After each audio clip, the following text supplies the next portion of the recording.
BRS వేదికపై నన్ను విమర్శించిన ప్రతి ఒక్కరూ ఆత్మవిమర్శన చేసుకోవాలి. ఎమ్మెల్యే సంజయ్.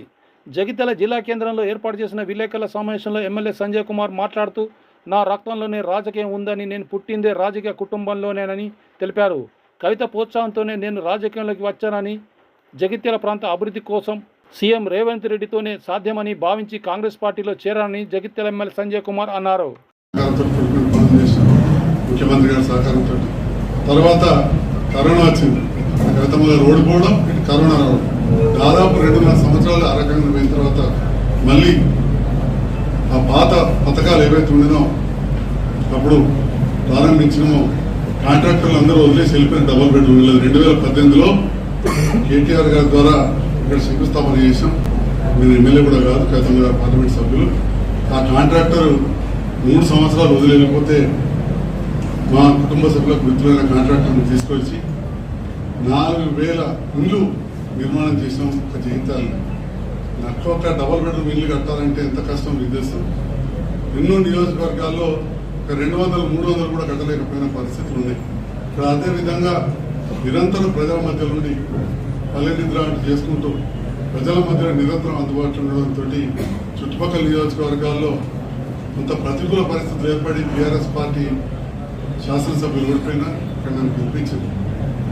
నా మంత్రిగా కూడా నిరంతరం ప్రజల మధ్య మన అంత విశ్వాసంతో నేను గెలిస్తే ఈ ప్రాంతం అభివృద్ధి అవుతుందని చెప్పి ఏదైతే ప్రజలు గెలిపించారో, మరి ప్రజాస్వామ్యంలో ప్రతిపక్ష పార్టీలకు పనిచేసే దాంట్లో మరి ఎక్కువ పాత్ర ఉండదు. ప్రతిరోజు విమర్శించడం, మరి కొంత పని చేయాలి, ఈ ప్రాంతం అభివృద్ధి చేయాలి అని చెప్పి ఆలోచన చేసి గౌరవ ముఖ్యమంత్రి గారిని కలవడం, కొందరు మంత్రులు కలవడం, వారు కలిసి పనిచేద్దామని చెప్పడంతో నేను గౌరవ ముఖ్యమంత్రి గారితో కలిసి పనిచేయడం జరుగుతూ ఉంది. ఇదే విషయాన్ని మీ మీడియా ద్వారా మరొకసారి తెలియజేయాలని చెప్పి ఈరోజు ఈ పత్రిక సమావేశం పెట్టాం. నిన్న గౌరవ party working president, BRS party working president గౌరవనీయులు మాజీ మంత్రి వర్యులు కేటీ రామారావు గారు, అదేవిధంగా మా సోదర సమానుడు కొరట్ల శాసనసభ్యులు ఇంకా కొందరు రకరకాలుగా మాట్లాడారు. మరి ఇతర పార్టీ వాళ్ళు గెలిచిన తర్వాత బీఆర్ఎస్ టీఆర్ఎస్ ప్రభుత్వంతో కలిసి పనిచేసిన ఆనవాయితీలు లేవా? ఆనాడు శ్రీనివాస్ యాదవ్ గారు కావచ్చు, చెప్పుకుంటూ చాలా మంది ఉన్నారు. మల్లారెడ్డి గారు తెలుగుదేశం నుంచి పార్లమెంట్ సభ్యులు కలిసి బీఆర్ఎస్ ప్రభుత్వంతో కలిసి పనిచేశారు. శ్రీనివాస్ యాదవ్ గారు అటు గెలిచి ఇటు పనిచేశారు. సో అవన్నీ అప్పుడు వీరు కదా కలిసి వాళ్ళ ఆ పార్టీతో కాంగ్రెస్ నుంచి గెలిచిన సబితమ్మ, వారందరూ కూడా చెప్పుకుంటూ పోతే ఇంకా చాలా ఉన్నాయి. అనుభవజ్ఞులు ఇప్పటికే చెప్పారు ప్రెస్ల వల్ల, నేను ప్రత్యేకంగా చెప్పేదేం లేదు. అదే రకంగా నాకు కూడా కొంత బాధ ఉన్నా కానీ మరి ప్రభుత్వంతో పనిచేయాలి, పనులు కావాలి. మరి ఎప్పుడైతే నిన్న ఈ జీవోలు వచ్చినాయో నిజంగా కూడా సంతోషం అనిపిస్తుంది. ఇప్పటికే 32 కోట్లు తెస్తే తప్పకుండా ఇంకా వందలాది కోట్ల రూపాయలు తీసుకొచ్చి ఈ ప్రాంతాన్ని అభివృద్ధి చేస్తా అని చెప్పి నాకు పూర్తి విశ్వాసం ఉన్నది. అయితే నిన్న విమర్శించిన వాళ్ళు ఒకసారి ఆత్మవిమర్శ చేసుకోవాలి. గతంలో వాళ్ళు ఎట్లా వేరే పార్టీలోకి తీసుకున్నారు, ఈ ఒక్కరైతే బాగా విమర్శించారు. వారు వేరే పార్టీకి ఇంగ్లుండి బీఆర్ఎస్లో ఉండి టీఆర్ఎస్లో ఉండి వేరే పార్టీ ఓటేసిందని చెప్పి మొన్న శాసనసభలో కూడా చర్చకు వచ్చింది. ఇక మా కొరట్ల శాసనసభ్యుడు ఇక వారికి దగ్గర కుటుంబ సభ్యుడే నన్ను బాగా అన్నాడట. ముందుగా ఇంటి సంగతి ఒకసారి ప్రజలందరికీ క్షమాపణ చెప్పమని చెప్పి నేను కోరుతా ఉన్నా. నన్ను అంటే అన్నాడు, వయసులో చిన్నవాడైనా పెద్ద పెద్ద మాటలు మాట్లాడాడు. అట్లా మాట్లాడాలంటే నాకు కూడా పోయి మెట్పల్లిలో మాట్లాడచ్చు. తనకి ఇక్కడ వచ్చి అంత చూస్తానంటే ఇంతకంటే ఎక్కువ పరిచయాలు నాకు మెట్పల్లి ఉంది.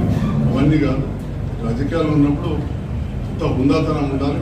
ఏదైనా మాట్లాడినప్పుడు మరి మనం ఏం చేసామని చెప్పి కూడా ఆలోచించుకోవాలని చెప్పి నేను నిన్న ఇక్కడ మా వేదిక పైన కేటీఆర్ గారి మీటింగ్ జగిత్యాలను ఏర్పాటు చేసి ఏకంగా నన్ను విమర్శించి నేను రేవంత్ రెడ్డి గారి ప్రభుత్వంతో కలిసి పనిచేస్తా అని చెప్పి ఇట్లా భారత వచ్చిందో లేదో రకరకాలుగా నన్ను నిందించిన వాళ్ళు ఫస్ట్ ఆత్మవిమర్శ చేసుకోవాలని చెప్పి తెలియజేస్తూ జగిత్యాల నియోజకవర్గ అభివృద్ధి నా లక్ష్యం, అంతే తప్ప వేరే కాదు. దానికోసమే పనిచేయడం జరుగుతుందని చెప్పి నేను జగిత్యాల ప్రజలకు తెలియజేస్తున్నా. వేరేది కొందరు ఆర్థిక విషయంలో మాట్లాడేందుకు అక్కడ ఇక్కడ గ్రూపులలో నిన్న మనం మాట్లాడిందో లేదు తెలియదు. ఆర్థికంగా చూసుకుంటే నాకున్న పరిస్థితి ఒక 50 కుటుంబాలు సాధగలుగుతాయి.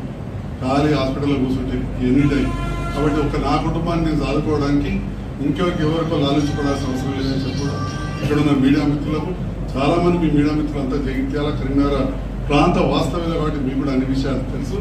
కాబట్టి ఈ సందర్భంలో తెలియజేస్తూ నా కుటుంబాన్ని సాదుకోవడానికి ఇంకో ప్రభుత్వం ఎటు పోవాల్సిన అవసరం లేదు. నేనే ఒక 50 కుటుంబాలు మా ఉన్న ఒక అమ్మాయి మా అల్లుడి కుటుంబం ఇంకో 50 కుటుంబాలను సాదే అంత కెపాసిటీ ఉంది సామాన్యంగా. ఎప్పుడు కూడా నేను చాలా లో ప్రొఫైల్ మెయింటైన్ చేస్తా, సామాన్య జీవితమే గడుపుతా. పెద్ద ఏదో బెంచ్ కార్లో తిరగాలనో ఎన్నో తిరగాలని కూడా లేదు. కాబట్టి నాకున్న దానికి కంఫర్టబుల్ ఉన్నాం. ఇప్పుడు ప్రత్యేకంగా నేను రేవంత్ రెడ్డి గారిని కలవడం, పొంగులేటి శ్రీనివాసరెడ్డి గారు కావచ్చు, మాజీ మంత్రివర్యులు చాలా చాలా సీనియర్ నాయకులు, మాజీ ఆరోగ్య శాఖ ఇరిగేషన్ మంత్రి సురేష్ రెడ్డి గారు, ప్రభుత్వ సలహాదారు రేవంత్ నరేందర్ రెడ్డి గారు వీరందరితో కూడా చర్చించి కలవడం జరిగింది. ఇంకా చాలామంది మంత్రులు కూడా కలిసిన, ప్రభాకర్ గారిని, శ్రీధరబాబు గారిని, షబీర్ అలీ గారిని, ఉప ముఖ్యమంత్రి గారిని, ఇంకా కూడా మిగతా మంత్రులు కూడా తప్పకుండా కలుస్తాం. కొండా సురేఖ గారిని కూడా కలిసి అందరు సహకారం కోరాం.